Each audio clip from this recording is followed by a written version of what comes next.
Hey everyone, today we're making this spring hula hoop Dollar Tree DIY. Everything is from the dollar store.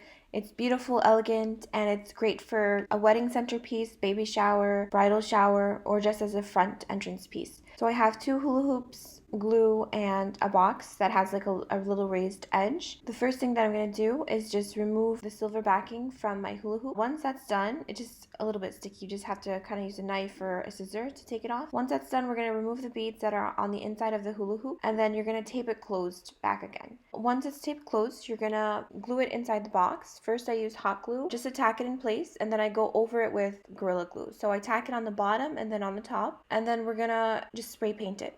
Once it's spray painted, you can also paint it if you'd like. You're gonna fill the bottom with flowers, your choice of flowers. So I went with like a spring flower floral bouquet with some blues, pinks, red, and creams. And then we're gonna do the top. So first you wanna put a lot of like greens, some bushes, wisteria, and then you're gonna fill in the roses in the front. Then I put down a string of beads, and then you're gonna turn it around and fill in the back spaces just so it looks beautiful from both sides. And then you're all set. You can just have this as a great centerpiece for a wedding. For wedding tables, you can have it as a garden party centerpiece. This is beautiful, easy, and gorgeous, and I hope you guys try it. Let me know what you think and subscribe. Thanks.